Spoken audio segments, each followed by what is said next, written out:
Welcome to ToastTalks with CoachBusi. I am back, fellow Toastmasters and future Toastmasters, and those of you who just want to remain guests, you're still welcome to listen to us.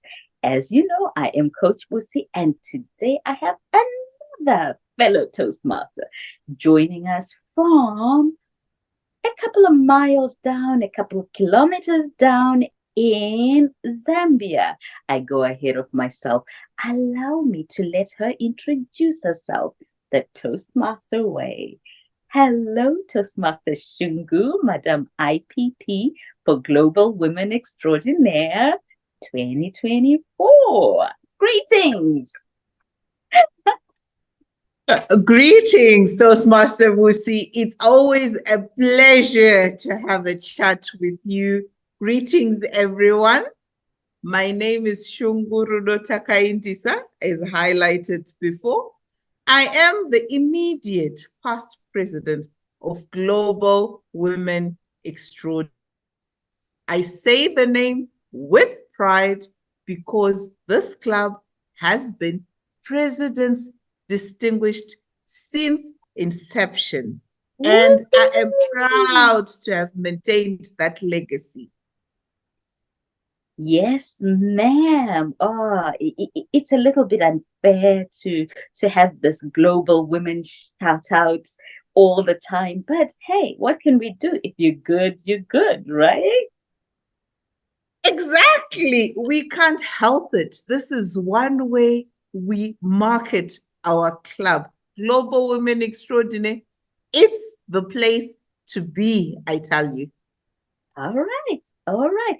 But the beauty of Toastmasters is once you're in a club, you can go gallivanting.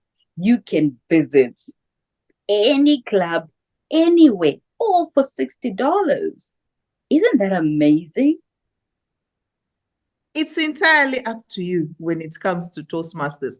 I love the fact that though physically I'm in Lusaka, Zambia, I can spend my breakfast in South Africa, my lunch in Nigeria, and have my dinner in Mozambique. It's entirely up to you. Isn't that a fun way to live? Just globetrotting? That is awesome. What about the networks? What about the people that you meet? Who is the most interesting? Let me ask a direct question. Who's the most interesting Toastmaster you've met on the virtual podium who you haven't even interacted in person? It's quite interesting. I've met Toastmaster Yari Bire from Namibia. With Toastmaster Yari, we are on the same craziness frequency. We vibe well together. We've met online. We'll facilitate a meeting together. We've only met online. We've never met physically. But I tell you, the energy between us, the connection that we have. If I have an event, she will show up virtually to support me. If she has an event, I will show up virtually to support her. How fantastic is that? Now, perchance you go to Namibia. Is it very likely that you've got a friend who would be waiting for you at the airport? Toastmaster Yari will definitely be at the airport if I go to Namibia today. I know definitely she will be there to meet me and to show me around. And this is all thanks to Toastmasters. Can we just give a shout out to Dr. Ralph Smedley, who started this great group? Little did he know that Shungu and Busi would be sitting on a virtual podium, just having this conversation, because we know that for communication, you need to know how to speak in a way that draws people in, that makes people want to listen to you, and all this whilst having a ton load of fun. We have a saying in Toastmasters, Shungu, Do you want to share with our listeners what that saying is about Toastmasters? Go ahead. I know you know it. If it's not fun, it's definitely no Toastmasters. Awesome. If it's not fun, it's not Toastmasters. Do you know the fun thing about these conversations? We don't have a script. We come here and we have a conversation. Why do we do that? We want to showcase that speaking and having a conversation is a skill that anyone and everyone can learn. I am going to give you what we would call a table topics question, just for you to flex a little bit and show us the skills and the talents and the tips that we learn while in Toastmasters. My question for you, if love was a person, if love was a person, that's the title of your topic, Toastmaster Shungu. If love was a person, we would definitely be dead. The bulk of us would be dead today. Can you imagine? Would we be dead? No, I don't think so. Can you imagine this scenario? Love, it's patient. Love is kind. Love is forgiving. Now, if love was a person, the world would definitely be a better place. I'm sure for those of us who are watching, how many people are on your, let's call it, death list or naughty list, if you want to be like my daughter? How many people are there? Now imagine if you were love, there would be no people there because love is forgiving. Now, if you're looking at kindness, how many people do you encounter in a single day, in an hour, in a minute that need your help? But sometimes you choose to turn a blind eye. You make some sort of sense within your head.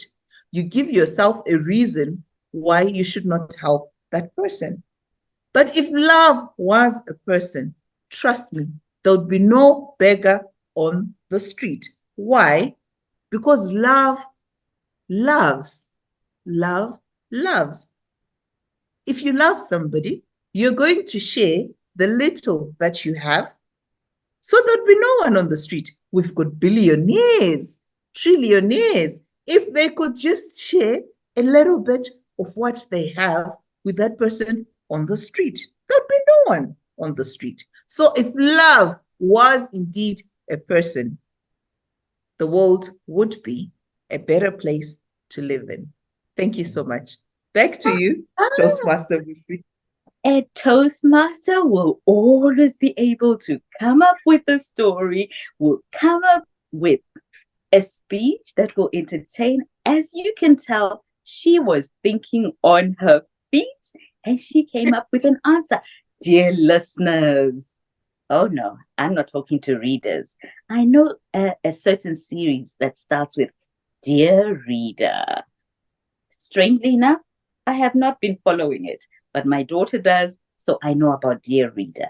Allow me, though, to borrow from it, as we do often in Toastmasters. We borrow from all sorts of places, from books, from podcasts, from TV series. The world is our oyster, and we love, love, love, love being in that world.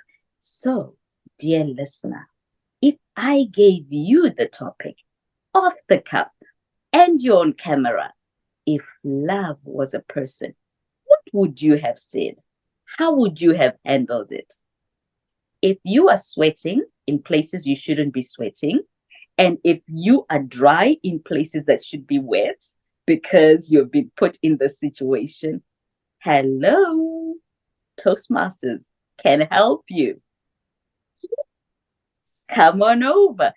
Personal story. Personal story, Toastmaster Shungu. The one thing that I want with these conversations is for people to know why we are excited about being Toastmasters. Give me either a favorite speech, a memorable speech that you've heard in Toastmasters, one that you've given. Just share with us something that has happened in Toastmasters in a short minute that you would want other listeners, the dear listeners, to hear from you. Oh my, where do I begin? I have had so many stories from listening to DTM Andrew sharing when he was a 19-year-old boy who walked into a Toastmasters meeting. And then there was a man who gave his icebreaker speech. He was stammering the whole time. And then he says at the end of that man's speech, he was the only person laughing. Can you imagine? And then he was like, I was amazed. That was his eureka moment. And he was surprised that he was laughing, but the rest of the room gave the man a standing ovation. Can you imagine? And then they asked him, what did you find interesting about this meeting? And then he was like, I don't think this is where I should be. You're giving a standing ovation to someone who was stammering, who barely said a coherent sentence. And the Toastmaster who addressed him was like, this is a huge step for that man. He has broken the ice. Yes. A standing ovation will help him to build his confidence.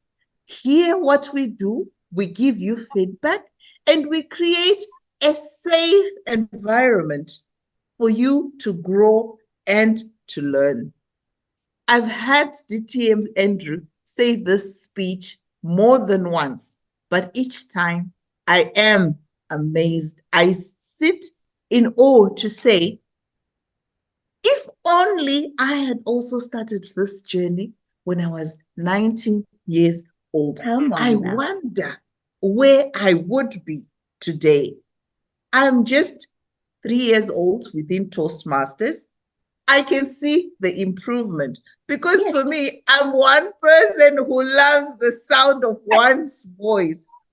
I am definitely a better listener because of Toastmasters. Look, I can even repeat DTM Andrew's speech.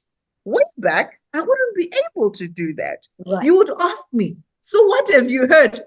I'll just be like, he gave a fantastic speech, but I wouldn't remember what did he say exactly.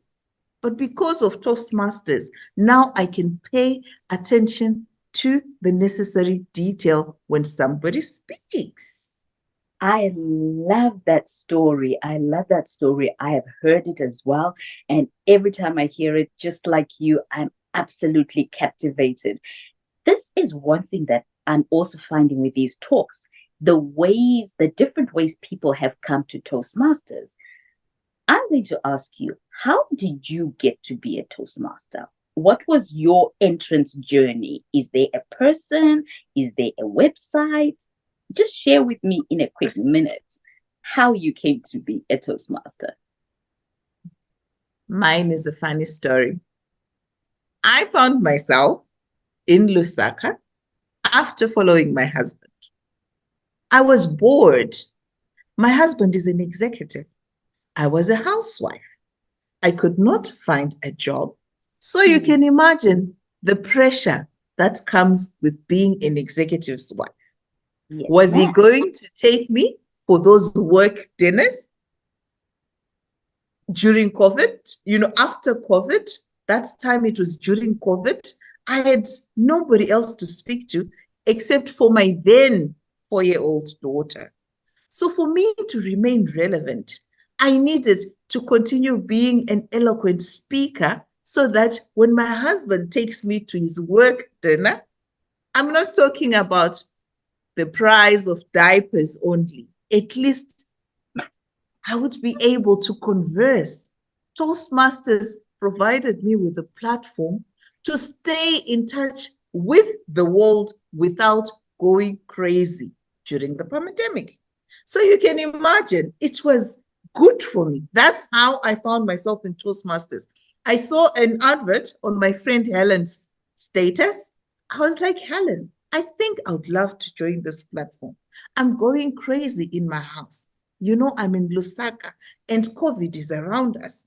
But when the world comes back to normal, I want to remain relevant. That's Wow. how I joined Masters, and I haven't Wow. looked. That is such a good story. I'm sure you've said it before, but I had not listened or heard it the way I have now. And I am really, really excited that you shared this with our dear listeners. Now, that tells me that if I'm a Toastmaster and I'm having fun, I should go and put it on my status. How about that for an action point?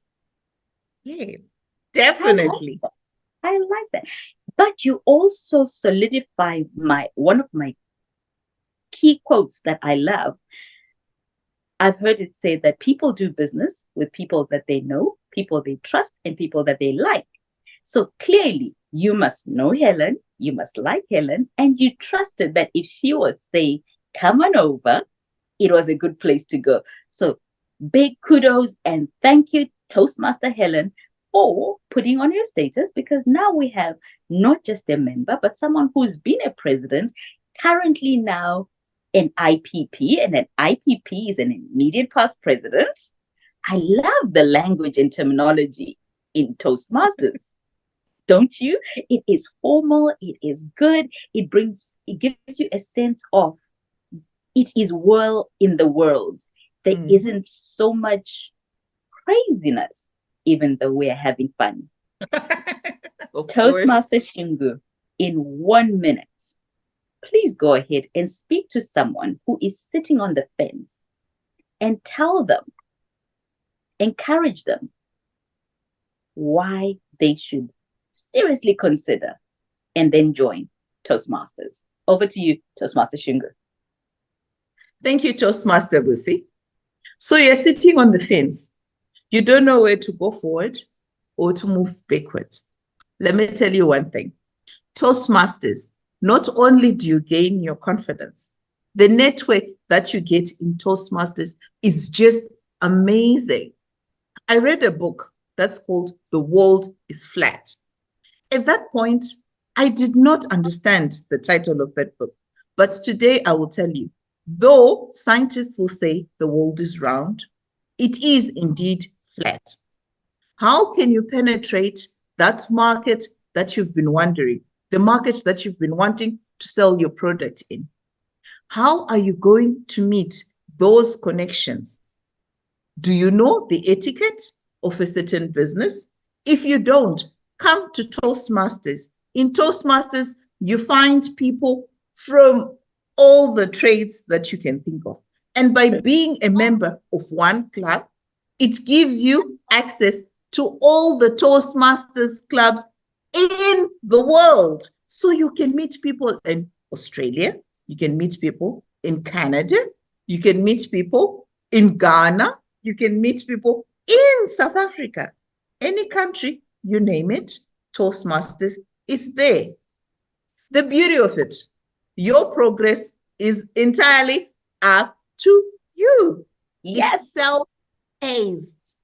So for $60 in 6 months, if you want to attend 2 meetings and waste your money, it's entirely up to you. If you want to learn every single day, trust me, even now as we speak, there is a meeting happening somewhere in the world and you can have access to it. So what are you waiting for? You want to think of airfare? Don't think about the airfare. Just think Toastmasters, and you can be in India whilst you're seated in the comfort of your lounge, like myself. Back to you, Toastmaster Busi. Awesome, awesome, awesome. Dear listeners, you have heard today from current IPP, immediate past president of Global Women Extraordinaire, the last shout out for today for the club, which is part of District 129 in Southern Africa. We are excited to be coming to you with these conversations, Toast Talks with CoachBusi. A fun, relaxed, yet encouraging and motivating, hoping to see you sign up. And if you are already a Toastmaster, these are the podcasts you send to your friends because people do business with people they know, trust, and like. If you are likable, if you are trustworthy, go ahead and be an ambassador for Toastmasters. Imagine having a pulpit where the pastor is speaking eloquently because he's a Toastmaster. Imagine him sticking to time because in Toastmasters, we look at time. Imagine him pronouncing and announcing his words. Imagine his vocal variety, keeping you engaged and interested. Do you want to invite your pastor to Toastmasters? There is a space and a place for them. For today, signing out from the US with my guest who is sitting in Lusaka. This is CoachBusi of ToastTalks with CoachBusi. Signing out. Thank you so much, Toastmaster Shungu, for coming and being with me today.